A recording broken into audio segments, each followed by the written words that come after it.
ವಾಮನ ಇದು ನನಗೆ ಹೆಂಗ ಅನ್ನಿಸ್ತಿದೆ ಅಂದ್ರೆ ವಾಮನ ಅಂದ್ರೇನೆ ತ್ರಿವಿಕ್ರಮ. 3 ಹೆಜ್ಜೆ ಇಡ್ತಾನೆ ವಾಮನ. ಆ 3 ಹೆಜ್ಜೆ ನೀವೆಲ್ಲ ಸೇರಿ ಇಲ್ಲೇ ಇಟ್ಟಂಗಿದೆ ಅಪ್ಪ. ನೀವೆಲ್ಲರೂ ಇಲ್ಲೇ ಸೇರಿ ಇಡೀ ಪ್ರಸನ್ನ ಥಿಯೇಟ್ರು, ಪ್ರಸನ್ನಗೆ ಇರುವಂತ ಒಂದು ದೊಡ್ಡ ಇತಿಹಾಸ, ಕನ್ನಡ ಚಿತ್ರಗಳ ಬಗ್ಗೆ ಇರುವಂತ ದೊಡ್ಡ ಇತಿಹಾಸ. ಆ ಇತಿಹಾಸ ಪುನಃ ಮರುಕಳಿಸ್ಲಿ ಅಂತ ಕೇಳ್ಕೊತೀನಿ. ವಾಮನ ಚಿತ್ರದ ಮೂಲಕ ಪುನಃ ಮರುಕಳಿಸ್ಲಿ. ನಾನೇನು ಹೆಚ್ಚಿಗೆ ಮಾತಾಡೋಂಥದ್ದೇನಿಲ್ಲ. ನೀವಾಗಲೇ ಸೂಪರ್ ಡೂಪರ್ ಹಿಟ್ ಮಾಡಿದ್ದೀರಿ ಮುದ್ದು ಮುದ್ದು ರಾಕ್ಷಸಿ. ಇನ್ನು ಉಳಿದ ಎಲ್ಲ ಹಾಡುಗಳು ಮತ್ತು ಇನ್ನೇನು ಏಪ್ರಿಲ್ 10ನೇ ತಾರೀಕು ಸಿನಿಮಾ ರಿಲೀಸ್ ಆಗುತ್ತೆ.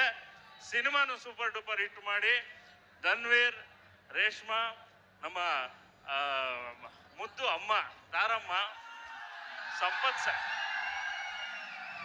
ಸಂಪತ್ ಸರ್, ಪೆಟ್ರೋಲ್ ಪ್ರಸನ್ನ, ಇನ್ನಷ್ಟು ಕಲಾವಿದರು, ಬಹಳಷ್ಟು ಜನ ದೊಡ್ಡ ಕಲಾವಿದರ ದಂಡೆ ಇದೆ. ಎಲ್ಲ ಕಲಾವಿದರಿಗೂ ಒಳ್ಳೇದಾಗ್ಲಿ. ನಮ್ಮ ಚೇತನ್ ಗೌಡರು ನಿರ್ಮಾಪಕರು, ರೂಪಾ ಮೇಡಮ್ ಎಲ್ಲ ಅವರು ಸೇರೋಗಿದ್ದಾರೆ ಇಲ್ಲೇ. ಎಲ್ರಿಗೂ ಒಳ್ಳೇದಾಗ್ಲಿ. ಶಂಕರ್ ರಾಮನ್, ರಾಮ ಈಶ್ವರ ಇಬ್ರು ಇದ್ದಾರೆ ನಮ್ಮ ಡೈರೆಕ್ಟರ್ ಹೆಸರಲ್ಲಿ. ಶಿವ ಕೇಶವ ಇಬ್ರು ಇದ್ದಾರೆ. ಶಂಕರ್ ರಾಮನ್ಗೆ ತುಂಬಾ ದೊಡ್ಡ ಯಶಸ್ಸು ಸಿಗ್ಲಿ. ಮೊದಲನೇ ಸಿನಿಮಾ ಇದು. ಅವರ ಭವಿಷ್ಯ ಉಜ್ವಲವಾಗ್ಲಿ ಅಂತ ಹಾರೈಸ್ತೀನಿ. ಅಂಡ್ ಈ ಸಿನಿಮಾದ ಮೂಲಕ ಪರಿಚಯ ಆಗ್ತಾ ಇರುವಂತ ಗಾಯಕಿ ಹರ್ಷಿತಾ. ಮೊದಲ ಸಿನಿಮಾ, ಮೊದಲ ಹಾಡು ಸೂಪರ್ ಡೂಪರ್ ಹಿಟ್ ಮಾಡಿದ್ಯಮ್ಮ. ನಿನ್ನ ಅದೃಷ್ಟವಂತೆ, ಒಳ್ಳೇದಾಗ್ಲಿ. ನಮ್ಮ ಬಾಬಿಯವರ ಮಗಳು. ಇನ್ನು ಅಜನೀಶ್ ಲೋಕನಾಥ್, ಕನ್ನಡದ ಭರವಸೆಯ ಅಂತೆಲ್ಲ ಹೇಳಲ್ಲ, ಈಗಾಗಲೇ ಹಿ ಪ್ರೂವ್ಡ್ ಹಿಮ್ಸೆಲ್ಫ್. ಬರೀ ಕನ್ನಡ ಅಲ್ಲ, ದಕ್ಷಿಣ ಭಾರತದ ಮತ್ತು ಭಾರತದ ಬೇರೆ ಬೇರೆ ಭಾಷೆಯ ಚಿತ್ರಗಳಿಗೂ ಕೂಡ ಸಂಗೀತ ಮಾಡ್ತಾ ಇರುವಂತ ನಮ್ಮ ಅಜನೀಶ್ ಲೋಕನಾಥ್ ಇನ್ನಷ್ಟು ಉಜ್ವಲ ಆಗಲಿ ಭವಿಷ್ಯ. ಧನ್ವೀರ್, ನನಗೆ ಇಡೀ ಟ್ರೈಲರ್ ನೋಡಿದಾಗ ಲುಕ್ಸು ಅದೆಲ್ಲ ತುಂಬಾ ಅಪೀಲಿಂಗ್ ಆಗಿತ್ತು. ಅಂಡ್ ನಿಮ್ಮಿಬ್ಬರ ಕಾಂಬಿನೇಷನ್ ಸೂಪರು. ತುಂಬಾ ಒಳ್ಳೇದಾಗ್ಲಿ, ಸಿನಿಮಾ ದೊಡ್ಡ ಹಿಟ್ ಆಗ್ಲಿ ಅಂತ ಹಾರೈಸ್ತೀನಿ. ಬಡವ ಹೀರೋ ಆಗಿದ್ರು, ಬಡವ ಮನೆ ಆಗಿದ್ರು, ತುಂಬಾ ಎಮೋಷನಲ್ ಆಗಿ ಕಾಣುವಂತ ತಾಯಿ. ಶ್ರೀಮಂತ ಹೀರೋ ಆಗಿದ್ರು ಎಮೋಷನಲ್ ಆಗಿ ಕಾಣುವಂತ ತಾಯಿ ಅಂದ್ರೆ ತಾರಮ್ಮ ಒಬ್ರೆ ನಮ್ಗೆ.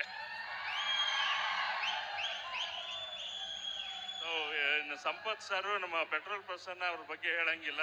ಸುಮಾರು 20 ವರ್ಷಗಳಿಂದ ಎಲ್ಲ ಚಿತ್ರರಂಗನ ಆಳುತ್ತಿದ್ದಾರೆ ನಮ್ಮ ಸಂಪತ್ ಸರ್ ಅಂತೂ. ಎಲ್ರಿಗೂ ಒಳ್ಳೇದಾಗ್ಲಿ, ತುಂಬಾ ಒಳ್ಳೇದಾಗ್ಲಿ ಅಂತ ಹಾರೈಸ್ತಾ, ಇನ್ಯಾರ್ದಾದ್ರೂ ಹೆಸರು ಬಿಟ್ಟಿದ್ರೆ ಕಲಾವಿದರು, ತಂತ್ರಜ್ಞರು ಕ್ಷಮಿಸಿ ನನ್ನನ್ನ. ನಮ್ಮ ಚೇತನ್ ಗೌಡ್ರು ಒಂಥರ ತ್ರಿವಿಕ್ರಮ ಆಗಿ ಈ ಸಿನಿಮಾನ ಈಗ ಏಪ್ರಿಲ್ 10ಕ್ಕೆ ರಿಲೀಸ್ ಮಾಡ್ತಿದ್ದಾರೆ. ತುಂಬಾ ಒಳ್ಳೇದಾಗ್ಲಿ, ಎಲ್ರಿಗೂ ಒಳ್ಳೇದಾಗ್ಲಿ. D boss.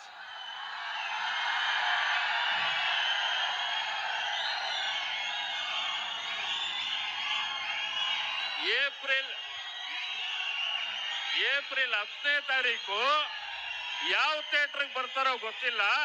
ಹಂಗಾಗಿ ಎಲ್ಲ ಥಿಯೇಟ್ರಲ್ಲೂ ಹೌಸ್ಫುಲ್ ಆದ್ರೆ ಕರೆಕ್ಟು. ಏಪ್ರಿಲ್ 10ನೇ ತಾರೀಕು ಯಾವ್ದೋ ಒಂದು ಥಿಯೇಟ್ರಿಗೆ ಬರ್ತಾರೆ ಡಿ ಬಾಸ್. ಓಕೆನಾ?